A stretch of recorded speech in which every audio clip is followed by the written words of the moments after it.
안녕하세요. 먼저 기도로 시작하겠습니다.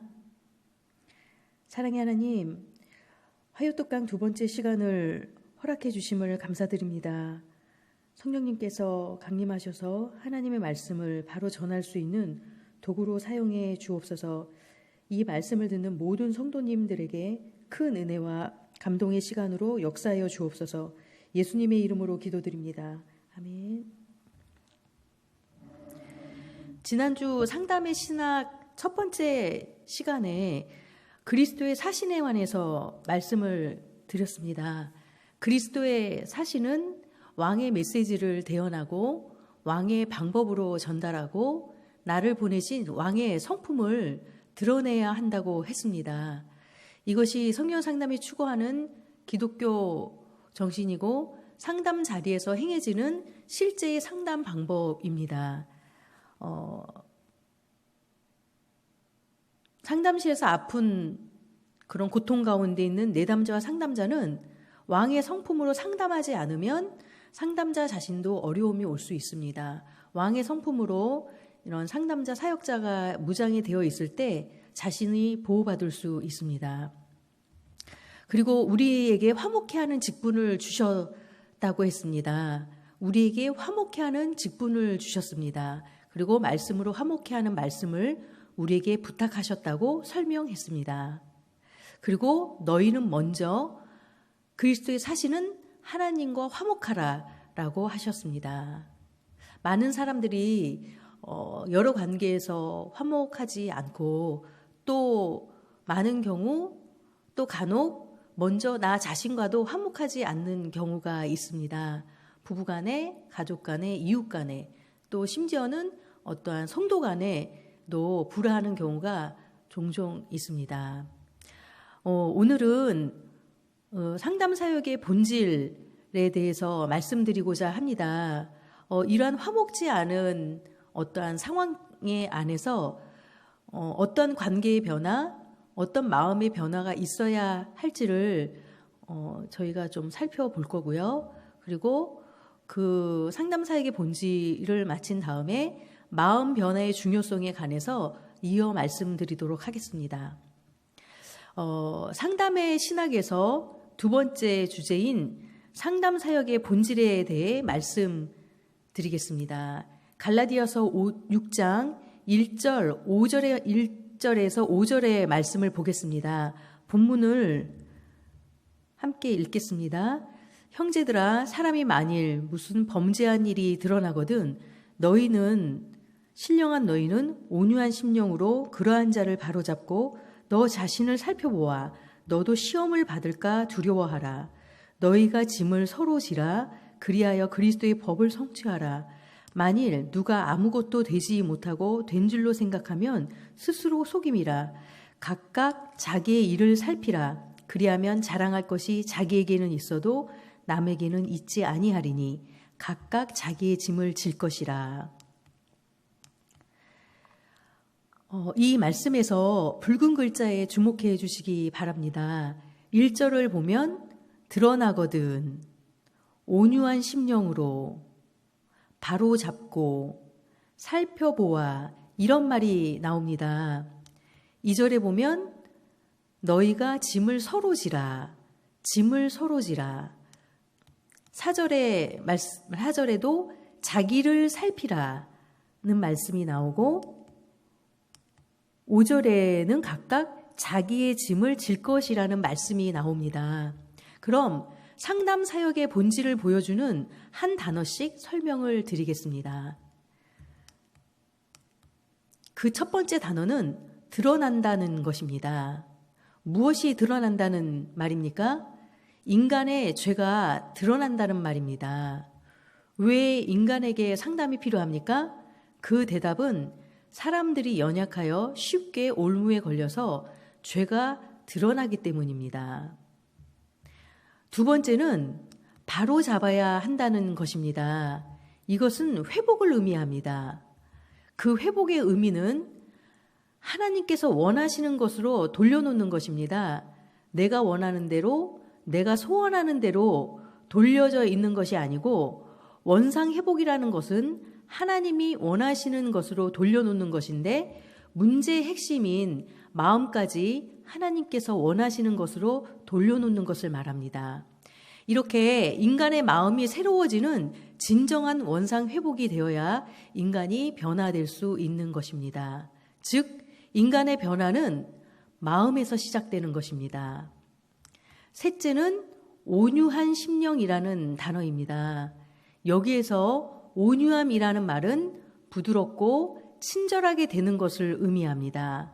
온유함이라는 말의 의미는 상처를 입거나 다치게 되는 과격한 변화를 의미하는 것이 아니라 잘못된 것을 다시 고쳐주고 부드럽게 온유하게 원상회복되는 것을 말하는 것입니다. 즉, 상담자는 죄가 드러난 사람을 온유한 심령으로 바로잡는 그리스도의 사신의 역할을 하는 사람인 것입니다. 사실 사람을 변화시키는 것은 성령입니다. 상담자가 이러한 성령의 사역에 도구로 쓰임받게 되는 것입니다. 네 번째는 살펴보라는 말입니다. 개혁성경은 돌아보라라고 번역되어 있는데 지금 개역 개정 성경에는 살펴보라는 말로 바뀌어 있습니다. 그것은 다른 사람을 살펴보기 전에 자신을 살펴보라는 것입니다.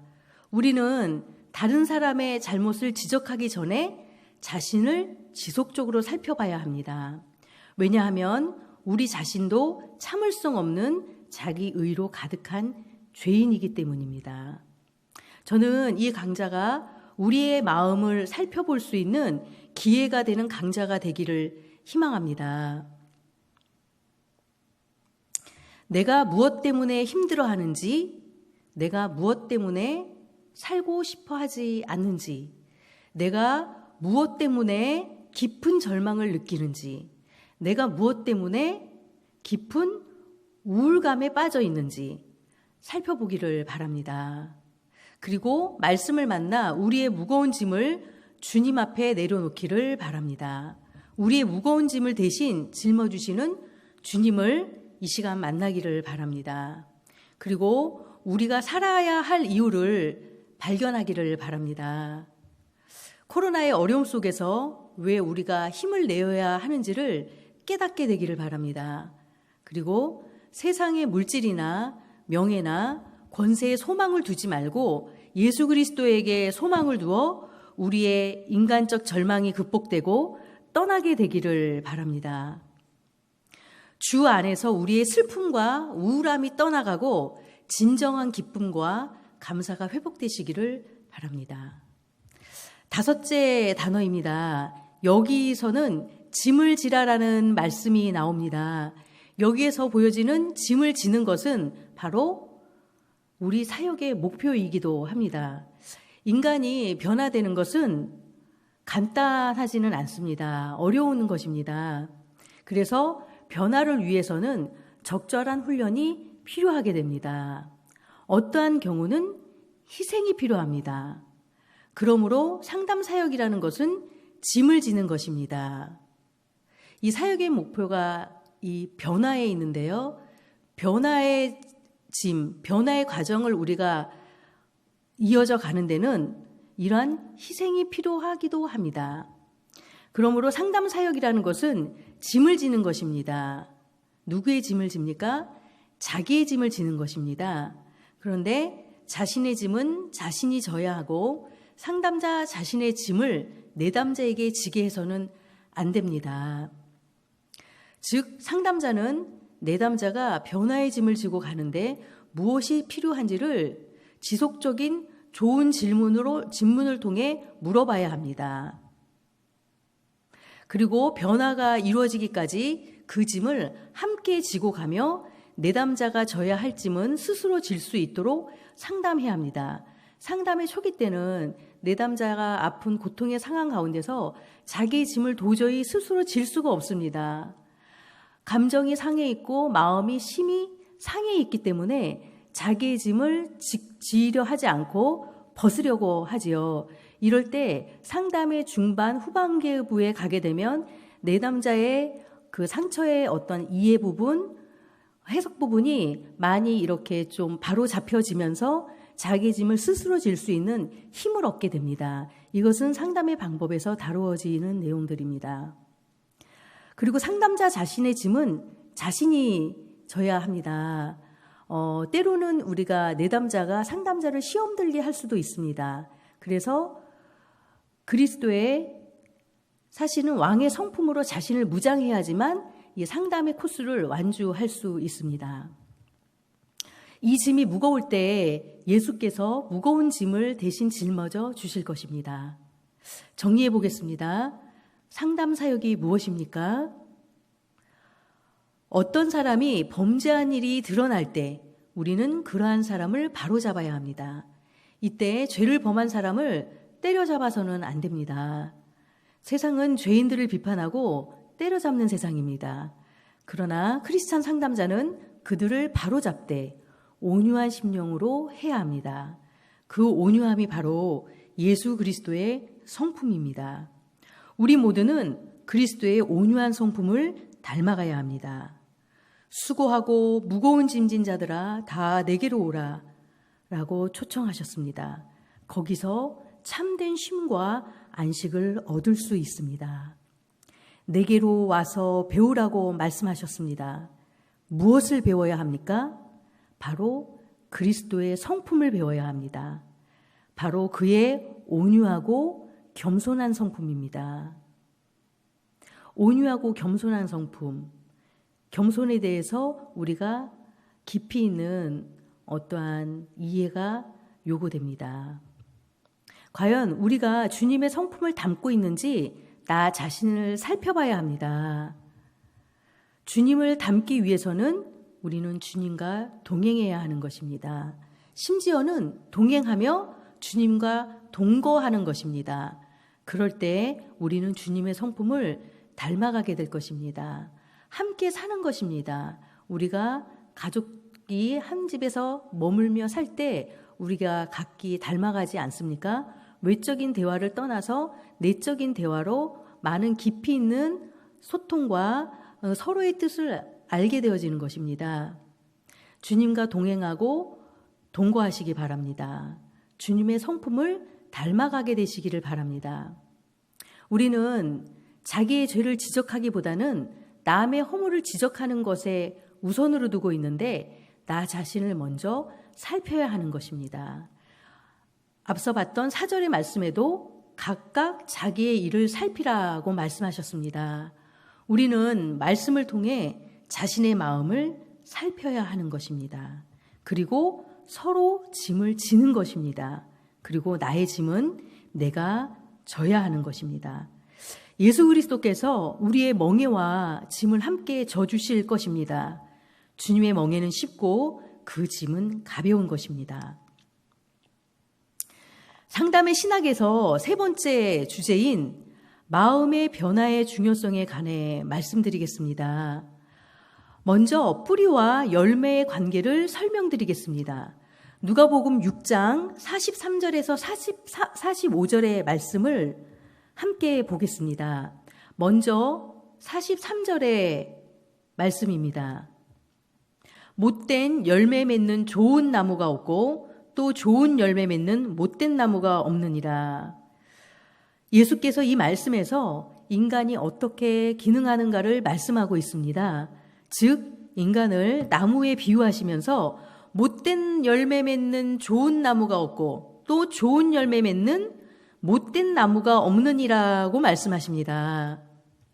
못된 열매를 맺는 나무는 못된 나무입니다. 못된 나무는 좋은 열매를 맺을 수가 없기 때문입니다. 또한 좋은 열매 맺는 나무는 좋은 나무입니다. 좋은 나무는 못된 열매를 맺을 수가 없기 때문입니다. 그래서 나무는 열매를 보고 알 수 있는 것입니다. 44절입니다. 나무는 각각 그 열매로 아나니 가시나무에서 무화과를 또는 찔레에서 포도를 따지 못하느니라. 이 말씀에서 나무는 각각 그 열매로 알 수 있다고 말씀하셨습니다. 나무의 열매를 따보면 그 나무가 건강한 나무인지 병든 나무인지를 확인할 수 있습니다. 가시나무에서 무화과 열매를 딸 수 없습니다. 또한 찔레에서 포도 열매를 딸 수 없습니다. 가시나무에서는 가시가 나올 것입니다. 무화과 열매를 얻으려면 무화과 나무를 심어야 할 것입니다. 찔레 나무에서는 찔레꽃이 피어날 것입니다. 포도 열매를 얻으려면 포도나무를 심어야 할 것입니다. 그런데 예수께서 나무의 비유를 말씀하신 것은 단순히 나무를 말씀하고자 하신 것이 아니라 사람에 관해서 말씀하고자 한 것입니다. 45절입니다. 선한 사람은 마음에 쌓은 선에서 선을 내고 악한 자는 그 악한 악에서 악을 내나니 이는 마음에 가득한 것을 입으로 말함이니라. 선한 사람은 누구입니까? 그는 마음에 선을 쌓은 사람입니다. 선한 사람은 마음에 선을 쌓고 선한 말을 하며 살아갑니다. 결국 선은 자기의 의를 말하는 것이 아니라 곧 예수 그리스도이시고 그분의 말씀인 것입니다. 그럼 악한 사람은 누구입니까? 그는 마음에 악을 쌓는 사람입니다. 악한 사람은 마음에 악을 쌓고 악한 말을 하며 살아갑니다. 그렇습니다. 인간은 마음에 가득한 것을 입으로 말하며 살아가는 것입니다. 이 비유의 말씀에서 나무의 뿌리와 열매로 인간의 마음과 행동에 관해서 설명할 수 있습니다. 즉, 나무의 열매에 해당하는 것이 인간의 외적인 행동을 말합니다. 이러한 인간의 행동들이 어디에서부터 나왔을까요? 그것은 바로 나무로 말하면 뿌리에서 온 것입니다. 이 말씀에서 뿌리는 인간의 마음을 의미합니다. 즉, 나무의 뿌리가 건강하면 건강한 열매를 맺는 것처럼 인간의 마음이 선하면 선한 말과 선한 행동이 나온다는 것입니다. 곧 인간이 행하는 모든 행동의 원인은 마음에서 나옵니다.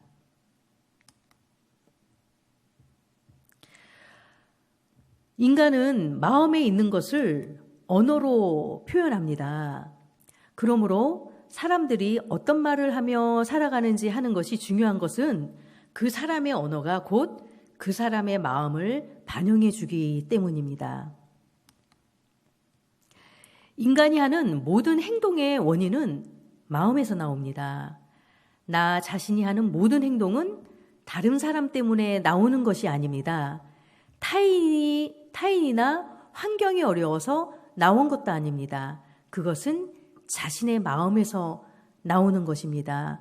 우리는 보통 나의 말이 어떠한 상황, 어려움, 어떤 사람의 어떤 이유로 인해서 나온다고 우리는 보통 알고 있는데 성경은 그렇게 이야기하지 않고 있습니다.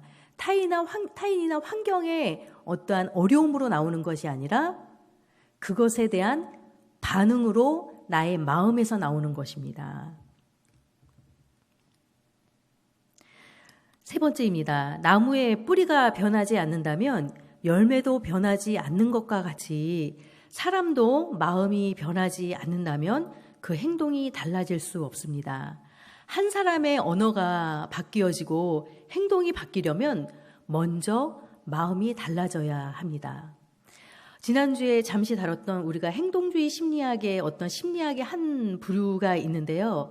그 행동주의 심리학의 초점은 사람의 행동에 두고 있습니다. 사람의 행동이 보기에 그 결론이 충족되어지며 목적이 달성되어 있으면 선하다고 보는 것입니다. 학교에서 아이들이 우수하게 1등을 하면 그 아이는 목적을 달성했기 때문에 우수한 학생이 되는 것입니다. 그런데 여기에서 마음을 간과하고 있습니다. 변화에 한계가 있는 것입니다. 옛사람인 걸로 돌아갈 가능성이 있는 것입니다. 행동주의 심리학의 그 좀 한계라고 볼 수 있는 것은 나를 돌보는 권위자, 나를 돌아보는 감시자가 나의 시야에서 사라졌을 때 더 이상 권위자가 있을 때 성실했던, 충성했던 모습을 보이지 않는 것입니다. 그러나 성경적 상담에서는 사람의 마음에 초점을 맞추고 있습니다. 인간의 마음이 변화되어야 언어가 달라질 수 있고 행동이 바뀔 수 있는 것입니다. 그러므로 인간의 마음이 바뀌면 그의 인생이 달라지게 되는 것입니다. 이달에 성경 상담과 관련해서 신간서적이 또 한 권 출간되었는데요. 그 제목이 마음을 바꾸면 인생이 달라진다라는 책입니다.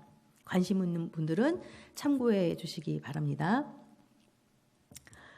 먼저 깨끗해야 될 것이 있습니다. 우리는 무엇이 깨끗해져야 되겠습니까? 마음의 변화의 중요성에서 먼저 깨끗해야 될 것은 바로 우리의 마음입니다. 마태복음 23장 26절의 말씀을 보면 눈먼 바리새인이여 너는 먼저 안을 깨끗이 하라. 그리하면 겉도 깨끗하리라. 바리새인은 외적인 이런 행동에는 관심을 갖고 있지만 그렇게 가지며 외식하였지만 마음의 문제를 간과하고 말았던 것입니다. 이 말씀에서 우리는 세 가지 원리를 발견하게 됩니다. 첫째, 인간의 마음은 능동적이라는 것입니다. 즉, 인간은 자신이 마음 먹은 대로, 자신이 원하고 생각하는 대로 살아간다는 것입니다. 사람에게 조언을 구해도 결국 마음이 원하고 생각나는 대로 나의 원대로 살아가는 것입니다. 어떤 성도님이 자기 어려움에 대한 자기가 어떤 환경에 어려움이 봉착이 돼서 어떠한 나보다 지혜로운 지혜가 있을 것 같은 지인에게 자기의 문제를 상담하였습니다. 2시간을 이야기를 나눴습니다. 성심성의껏 그 지인은 이 사람을 돕고자 자기의 경험과 어떠한 법률적인 조언과 여러 가지를 다해서 도움을 드렸습니다. 그런데 결과는 어떻게 되었습니까? 도움을 부탁했던 분에게 물었습니다. 결과가 어떻게 되었습니까? 라고 묻자 도움을 받은 사람은 그때 당신이 해준 말은 전혀 기억에 나지도 않고 그렇게 하지 못했습니다. 그냥 그 순간에 내가 하고 싶은 대로 했습니다. 라고 이야기를 했습니다. 인간의 마음은 내가 원대로 살아가려 하고 그렇게 살아가고자 하는 것입니다. 둘째는 인간의 행동을 조절하는 것은 마음이라는 것입니다. 앞에서 말씀드렸듯이 마음에 가득한 것이 결국 행동으로 나타나게 되는 것입니다. 셋째는 변화는 곧 그래서 행동으로 나타나는 것이 아니라 먼저 마음에서 시작되고 행동으로 이어지는 것입니다. 그러면 인간의 마음의 변화에 관한 구체적인 적용점을 다루겠습니다. 그리스도인의 삶은 영적 전쟁과도 같습니다. 영적 전쟁은 말의 전쟁이라고 말할 수 있습니다. 말의 전쟁은 또 마음의 전쟁이라고도 말할 수 있습니다. 내가 어떠한 말을 쓰고 있느냐가 마음을 드러내고 있습니다. 영적 전쟁을 잘하려면 전쟁터에서 자원이 있어야 되지 않겠습니까? 올바른 자원이 필요합니다. 그 자원이 무엇입니까?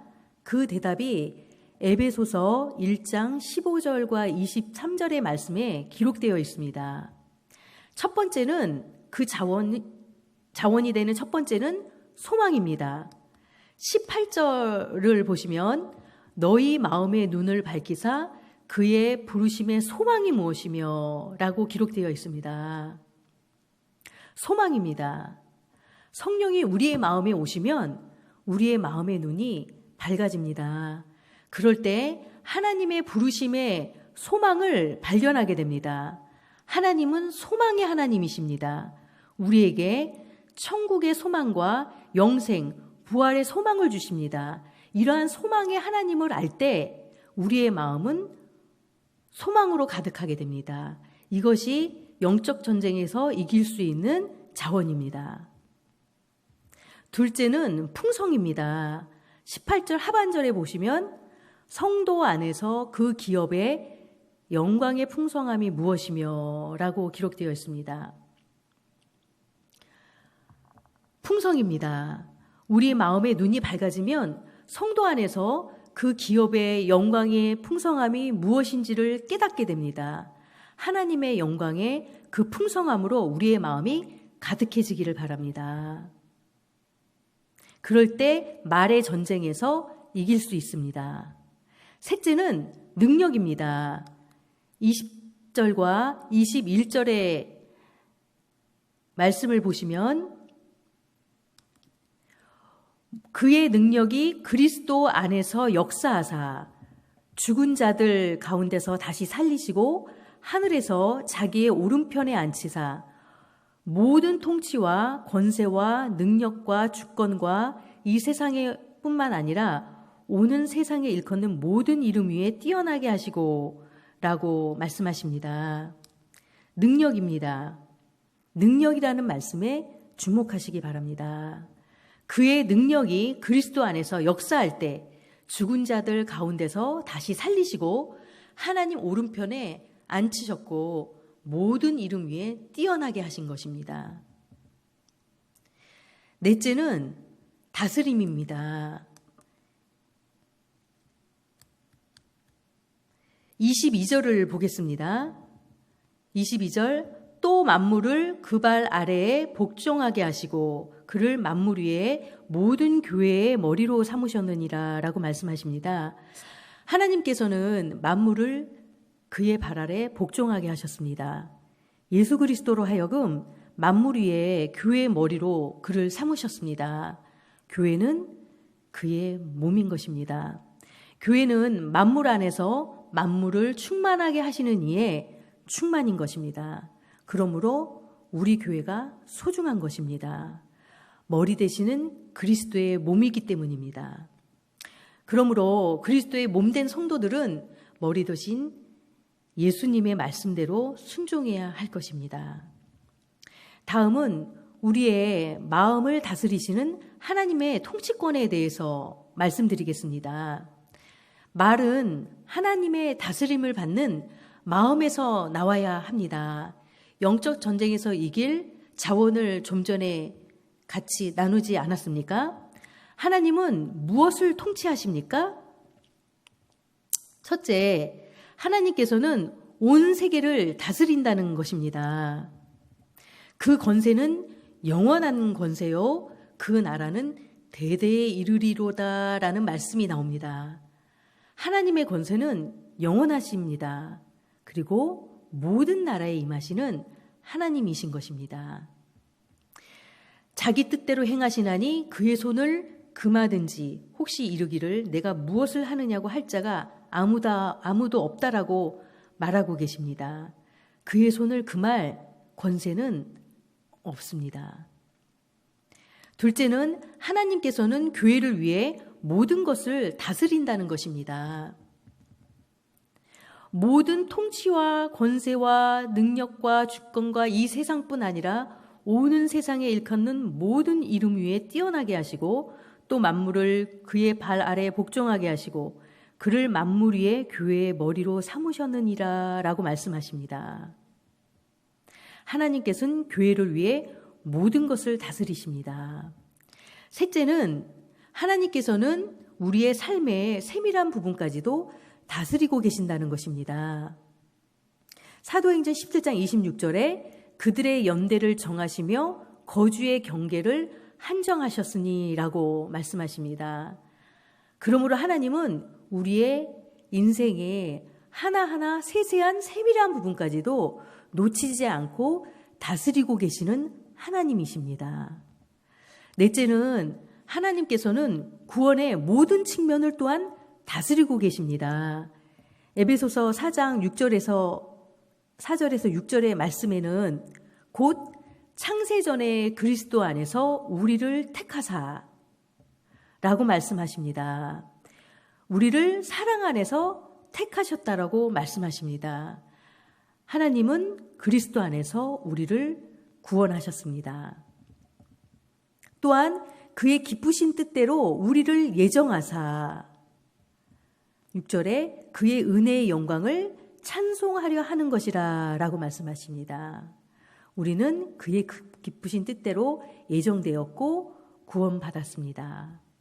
하나님은 구원의 모든 측면 또한 다스리고 계시는 하나님이십니다. 다섯째는 하나님께서는 우리의 성화를 위하여 삶의 환경을 또한 다스리고 계신다는 것입니다. 로마서 28장 28절에 우리가 알거니와 하나님을 사랑하는 자 곧 그의 뜻대로 부르심을 입은 자들에게는 모든 것이 합력하여 선을 이루느니라. 29절에 미리 아신 자들을 미리 정하셨으니 많은 형제 중에 맏아들이 되게 하셨다라는 말이 나옵니다.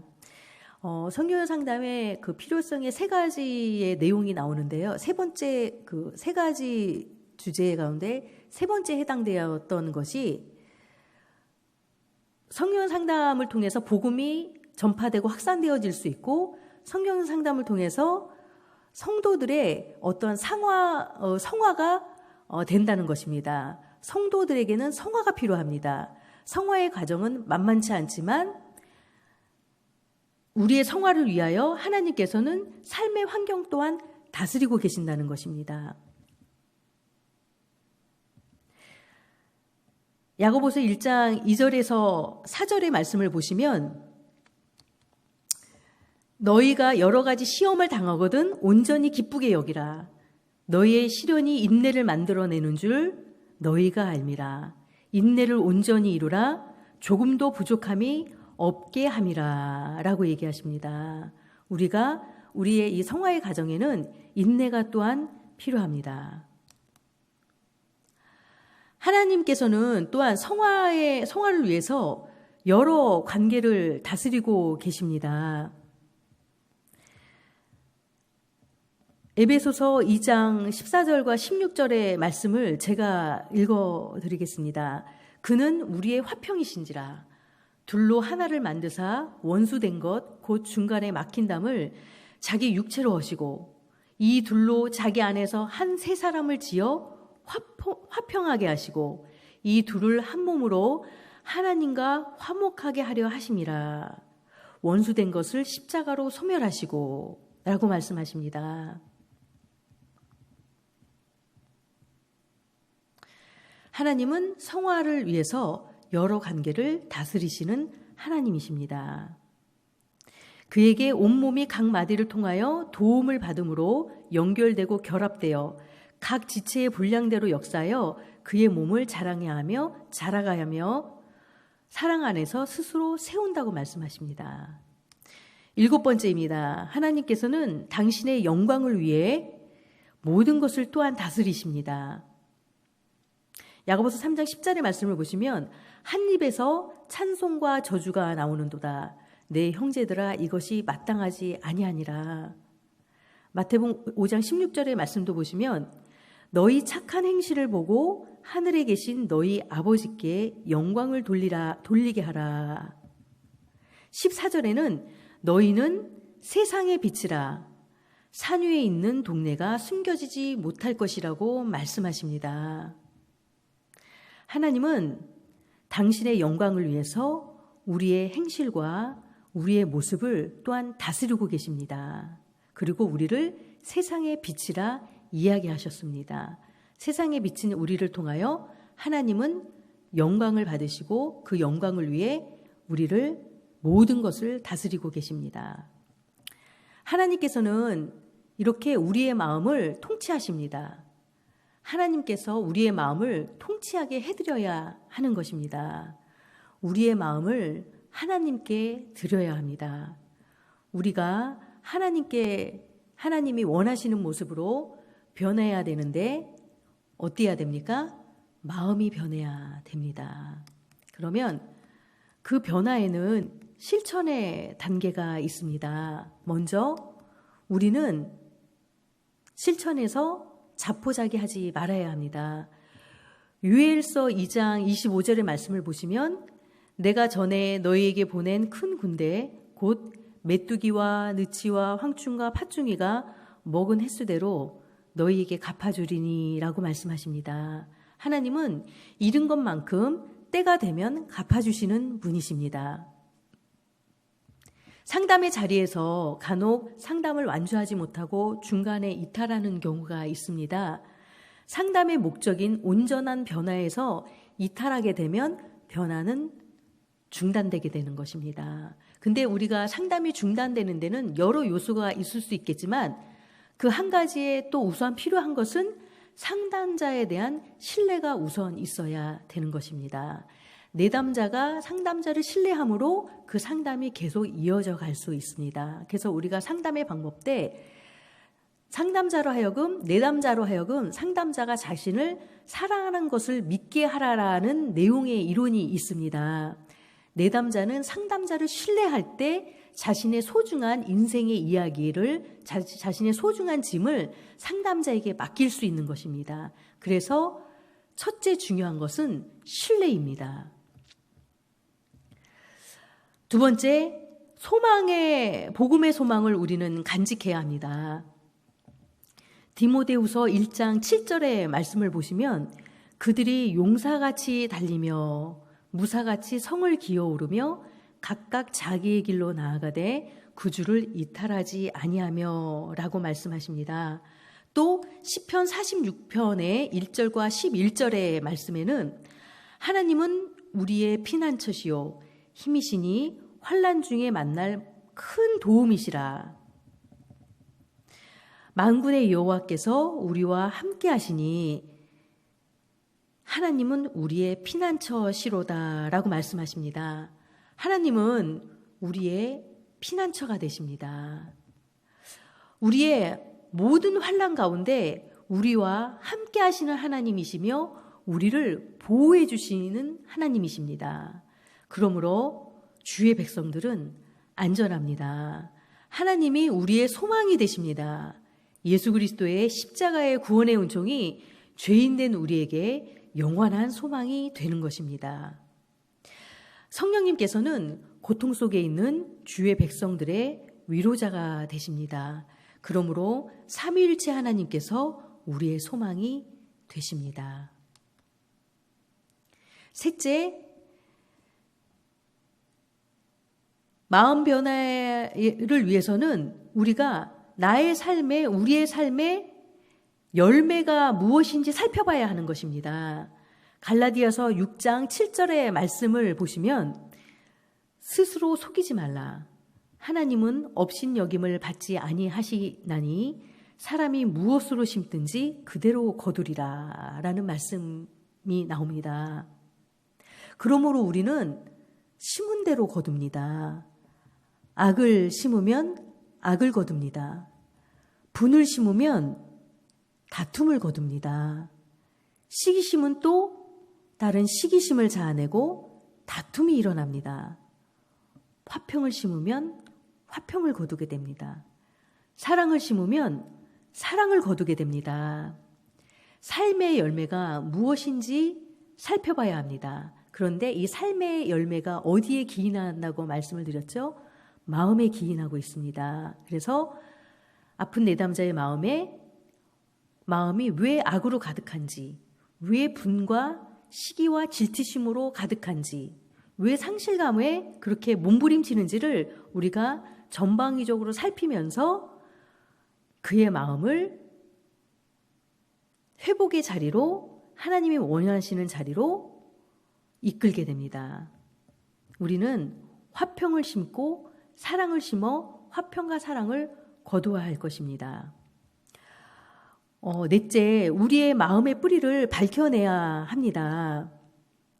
누가복음 6장 45절의 말씀처럼 선한 사람은 마음에 쌓은 선에서 선을 내고 악한 자는 그 쌓은 악에서 악을 내나니 이는 마음에 가득한 것을 입으로 말함이니라. 아픈 내담자의 마음은 선보다는 악이 있을 수도 있습니다. 우리가 이러한 책임 소재와 어떠한 것들을 우리가 밝힐 때 무조건 내담자의 탓이 아닙니다. 그렇다고 내담자의 탓이 아닌 것도 아닙니다. 그러한 부분들을 전방위적으로 살펴서 변화의 자리로 이끌게 됩니다. 마음에 어떠한 부분이 상처로 인해서 왜곡되어져 있는지, 어떠한 경험으로 그의 정서가 주되게 장악되어져 있는지를 면밀히 살피면서 변화의 자리로 이끌게 됩니다. 지금 말씀드렸던 6장 45절의 말씀은 오늘 마음 변화에 대한 메시지의 핵심 요절입니다. 우리는 우리의 잘못에 대해서 용서를 구해야 합니다. 잠언서 28장 13절의 말씀을 보겠습니다. 자기의 죄를 숨기는 자는 형통하지 못하나 죄를 자복하고 버리는 자는 불쌍히 여김을 받으리라 라고 하십니다. 그러므로 우리의 죄를 자복하고 용서를 구해야 하는 것입니다. 지난주에 용서에 대해서 간략하게 우리가 잠깐 다루었었는데요. 지난주에 내용 가운데 밀양이라는 영화 이야기를 잠시 다룬 적이 있습니다. 사랑의 원자탄인 손양원 목사님은 자기의 사랑하는 두 아들을 죽인 그 친구를 양아들로 삼으며 용서합니다. 그런데 밀양에 나오는 그 여주인공은 자기의 사랑하는 아들을 죽인 그 살인자를 용서하지 못하는 내용이 나오는데요. 그때 한 장면에 여주인공이 그 살인자를 용서하고자 그 마음의 결심을 가지고 교도소로 가게 됩니다. 그때 그 살인자를 대면하면서 자기가 마음 먹고 준비한 대로 작은 목소리로 당신을 내가 용서합니다. 당신을 내가 용서한다고요 라고 이야기를 합니다. 그때 살인자가 이야기합니다. 예, 그렇군요. 감사합니다. 제가 이 안에서 하나님께 죄 용서를 받았습니다. 구원받았습니다. 라는 말을 합니다. 그런데 그때 여주인공이 그 말을 듣고 자기도 그 살인자를 용서하기로 마음먹고 왔는데 살인자의 입에서 나오는 그 얘기를 듣고 호리원이 일어나면서 나가서 혼절하지 않습니까? 그 뒤에 교회를 회방하고 하늘을 보며 막 저주의 말을 쏟아내는 것을 보게 됩니다. 여러분에게 제가 묻겠습니다. 그 사형수는 구원받았습니까? 그 사형수는 죄사함 받았습니까? 우리가 이 용서에 대한 주제를 우리가 좀 깊이 있게 다루면 많은 것을 우리가 이렇게 얻을 수가 있는데요. 하나님은 죄를 용서하라 하십니다. 용서해야 합니다.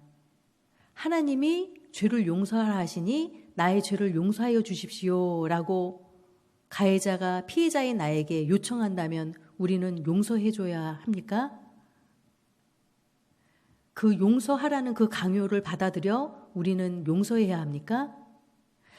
용서의 단계는 그 과정은 쉽지만은 않습니다. 그런데 하나님은 용서를 구할 때 용서해 주라고 하는 것입니다. 용서의 과정을 우리는 차근차근히 밟으면서 내담자가 어떠한 곳에서 어떠한 마음으로 용서를 이룰 수 없는지를 우리는 같이 살피며 그의 짐을 같이 지고 가야 하는 것입니다. 밀양의 그 사형수가 구원받았는지 안 받았는지는 여러분 자신의 대답에 맡기겠습니다. 6번째입니다. 다른 사람의 죄를 용서해야 합니다. 로마서 12장 19절의 말씀을 보겠습니다.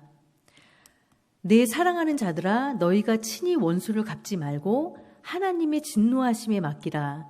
기록되었으되 원수 갚는 것이 내게 있으니 내가 갚으리라 주께서 말씀하시니라 라고 하십니다.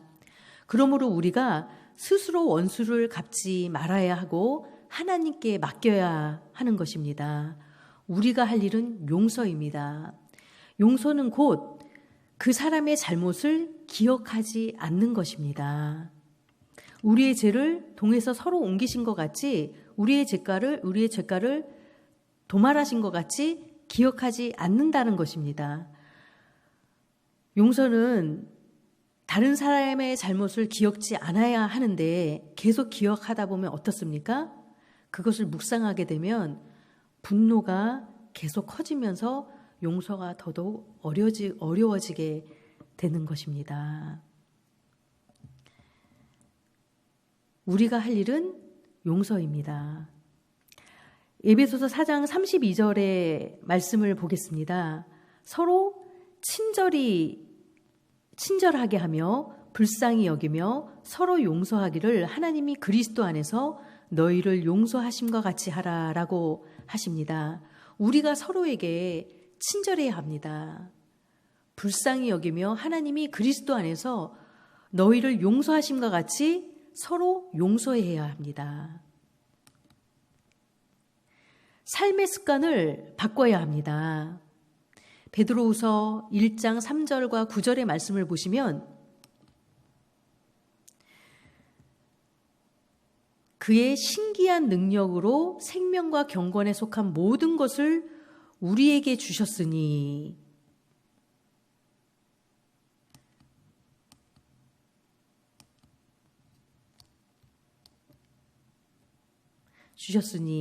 제 PPT에는 글자를 붉은색으로 표시를 해놨는데 여러분이 보시는 PPT에는 글자의 이 붉은색이 보이지 않는 것 같습니다. 제가 읽겠습니다. 3절에 그의 신기한 능력으로 생명과 경건에 속한 모든 것을 우리에게 주셨으니 4절 정욕 때문에 세상에서 썩어질 것을 피하여 신성한 성품에 참여하는 자가 되게 하려 하셨느니라. 5절 믿음의 덕의 지식을, 지식의 절제를, 절제의 인내를, 인내의 경건을, 경건의 형제의 우애를, 형제의 우애에 사랑을 더하라. 우리 주 예수 그리스도를 알기에 게으르지 않고 열매 없는 자가 되지 않게 하려니와. 마음변의 실천 단계에서는 삶의 습관을 바꿔야 합니다. 열매 있는 자가 되어야 합니다. 우리는 삶의 습관을 새롭게 바꿔야 하는 것입니다. 절제함으로 자신을 다스릴 수 있어야 합니다. 인내함으로 오래 참아야 합니다. 사랑은 오래 참는 것입니다. 오래 참지 못할 때 분노가 폭발할 때가 있습니다. 경건의 모양뿐만 아니라 경건의 능력이 있어야 합니다. 성도와 아름다운 관계를 맺으며 서로 용납해야 합니다. 허물은 사랑으로 덮어주고 용서해야 합니다. 8번째입니다. 우리는 기회를 찾아야 합니다.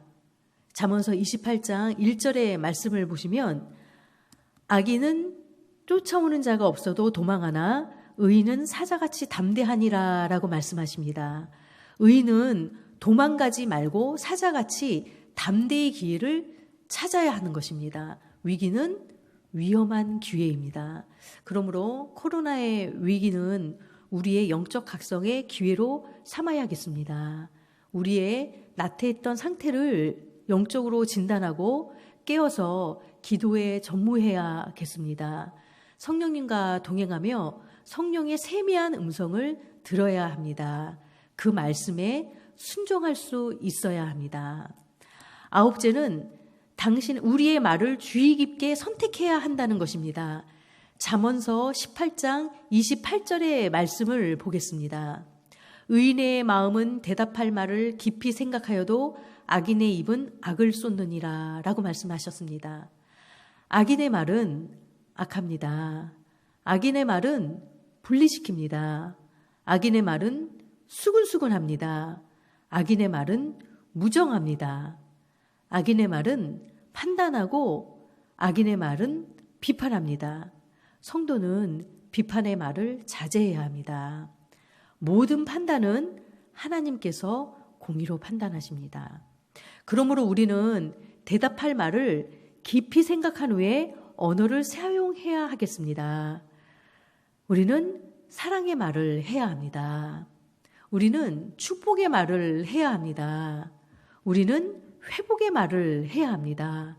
우리는 은혜로운 말을 해야 합니다. 우리는 칭찬의 말을 해야 합니다. 성령께서 가르치시는 말, 그 말을 사용하며 살아야 하는 것입니다. 10번째는 우리의 연약함을 고백해야 합니다. 고린도후서 12장 9절의 말씀을 보시면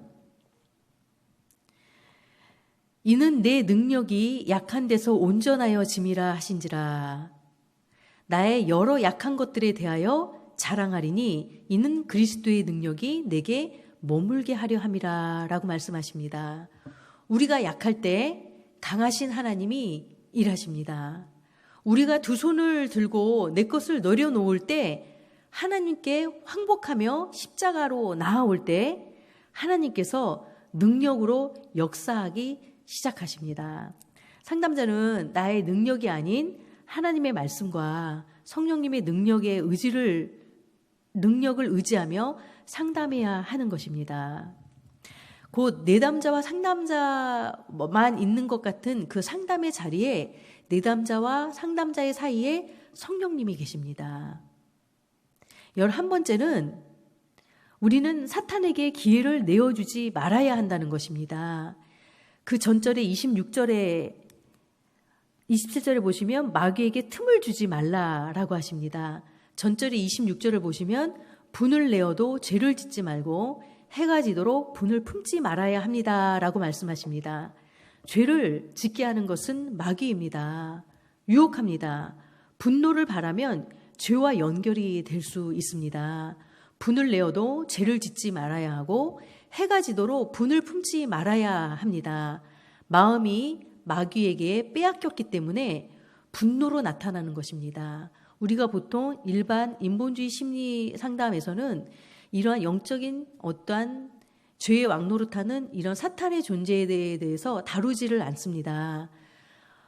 상담의 자리에서 내담자의 고통이 어떤 영적으로 마귀의 공격으로 인한 어떤 정신병에 기인하는 것인지 아니면 내담자 자신의 마음에 어떠한 해석의 오류와 어떠한 그 감정적인 부분에 어떤 상처의 어떠한 부분을 기인했는지를 우리가 세밀히 살펴야 되는 것입니다. 그래서 우리가 영적으로 도울 때 도와야 할 것이고요. 그리고 너무 이론에 치우쳐서 마귀를 간과해서도 안 되고 또 영적으로만 너무 다뤄서 상담의 내용을 소홀히 해서도 안 되는 것입니다.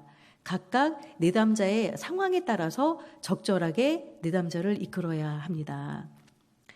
그렇듯이 영적인 존재에 마귀도 있습니다. 그래서 이 마음이 마귀에게 빼앗기지 않도록 이 마음을 지켜야 합니다. 마귀에게 빼앗겼을 때 분노로 나타날 수가 있습니다. 그날의 분노는 그날에 해결하고 다음 날을 새롭게 새 마음으로 출발해야 하는 것입니다. 이것은 단지 말의 문제를 해결하기 위해서가 아닙니다. 마음의 문제까지도 해결하기 위해서 말씀의 원리에 순종해야 하는 것입니다. 그리스도인의 이 삶은 소망 가운데서 말해야 하는 것입니다.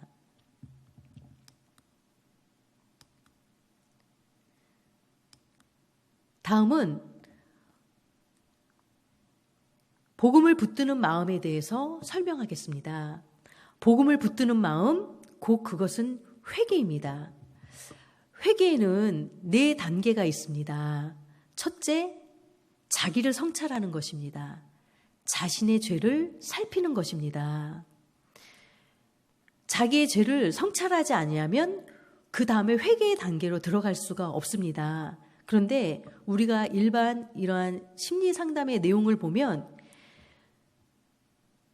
죄를 다룬다는 것보다는 내담자의 책임을 회피하게 하고 죄를 병으로 간주해서 치료하는 영역으로 이거를 이끌게 됩니다. 적절하게 어떤 정신병의 마음의 시민적인 어떤 부분에 약물이 필요할 때 시기적절하게 우리가 약물을 처방하고 약물을 치료하는 것이 또 맞습니다. 그런데 약물의 그 정도에만 국한되고 한정시키기보다는 내담자의 마음을 살펴 그의 책임 소재가 어떤 그 상황의 어려움에 대한 어떠한 책임 소재가 어떤 내담자에게 있다면 내담자가 그것을 깨달을 수 있도록 우리는 이끌어야 한다는 것입니다. 한 예로 우리는 중독에 대해서도 이 상담에서 다뤄지고 있습니다. 그러면 우리가 각양의 중독이 있는데 이 중독은 질병입니까? 죄입니까? 여러분들은 중독에 대해서 어떻게 이해하고 있습니까?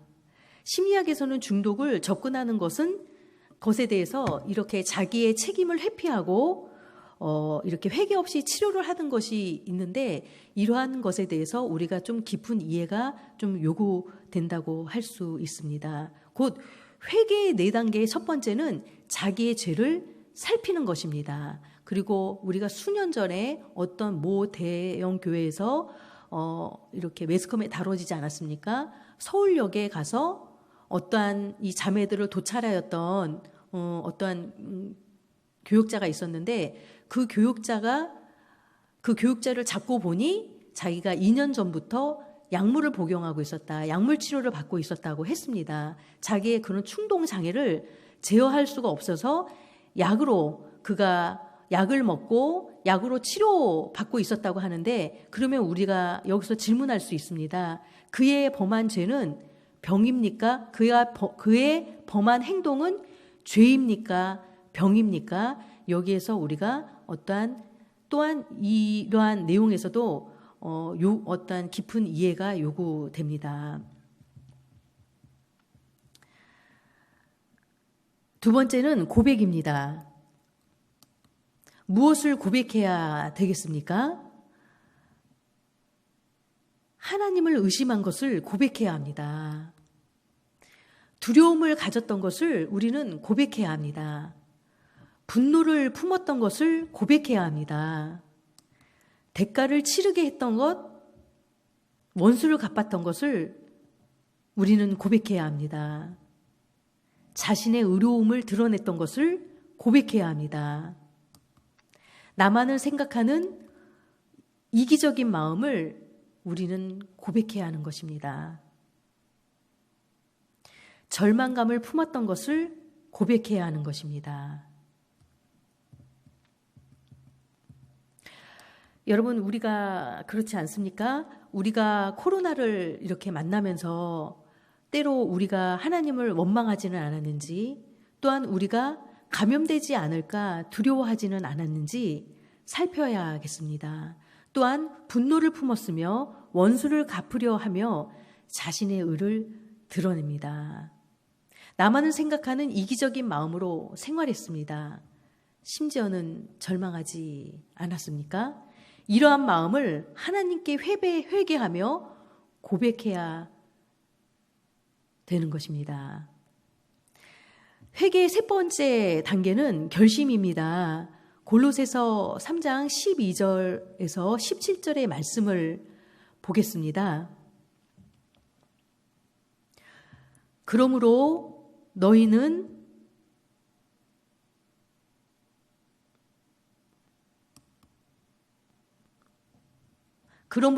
하나님이 택하사 거룩하고 사랑받는 자처럼 긍휼과 자비와 겸손과 온유와 오래 참음으로 옷을 입고 서로 용납하여 피차 용서하되 이 모든 것 위에 사랑을 더하라.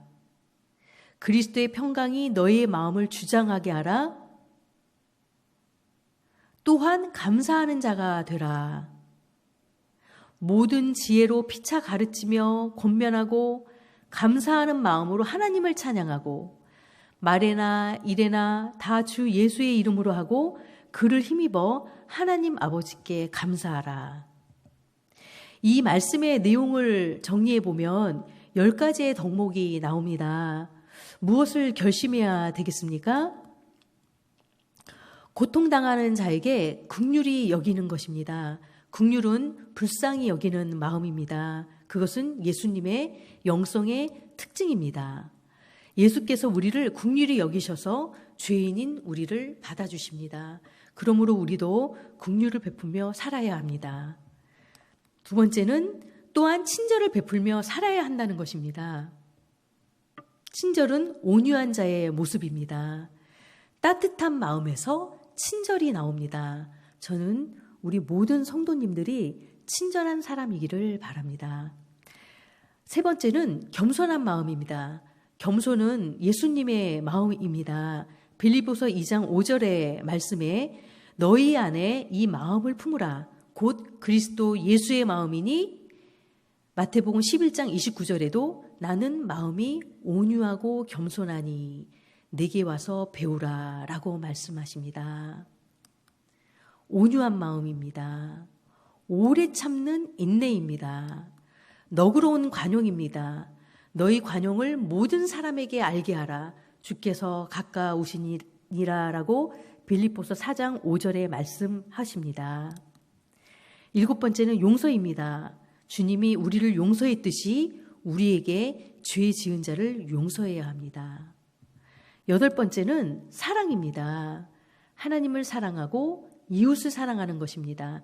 이것이 주님이 가르치신 새 계명입니다. 십자가는 사랑의 절정입니다. 우리는 십자가를 지고 사랑의 길을 걸어야 하겠습니다. 아홉 번째는 평화입니다. 주님의 평화이고 평화이신 주님이 우리에게 평강을 주십니다.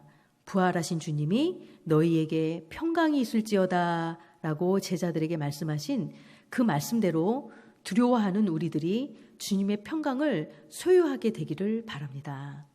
열 번째는 감사입니다. 범사에 감사해야 합니다. 모든 것이 합력하여 선을 이루므로 힘든 코로나의 상황 속에서도 우리는 감사의 조건을 찾아야 합니다. 그것이 범사에 감사하는 것입니다. 회개의 네 번째 단계는 변화입니다. 어떻게 변화되어야겠습니까?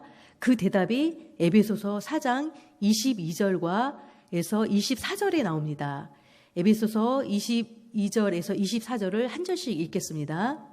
너희는 유혹의 욕심을 따라 썩어져가는 구습을 따르는 옛사람을 벗어버리고 오직 너희의 심령이 새롭게 되어 하나님을 따라 의와 진리의 거룩함으로 지으심을 받은 새 사람을 입으라 라고 말씀하십니다. 우리가 벗어야 할 것은 옛 사람입니다. 그리고 마음이 새롭게 되어야 합니다. 그 다음 입어야 할 것은 새 사람입니다. 우리가 그리스도 안에 있을 때 새 사람이 되었고 새로운 피조물이 된 것입니다. 이것을 믿음으로 받아야 됩니다. 다음은 베드로 후서 1장 3절과 9절의 말씀을 함께 읽어보겠습니다.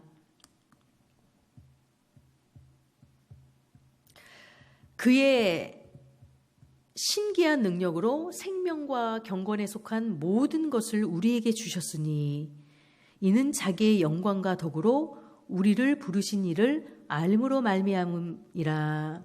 생명과 경건에 속한 모든 것을 우리에게 주셨으니 하나님께서 그의 능력으로 생명과 경건에 속한 모든 것을 우리에게 주신 것입니다. 4절입니다.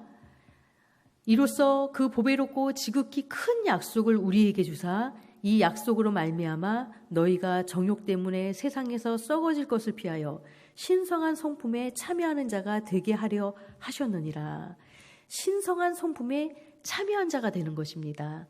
하나님께서는 우리를 신성한 성품에 참여하는 자가 되게 하셨습니다.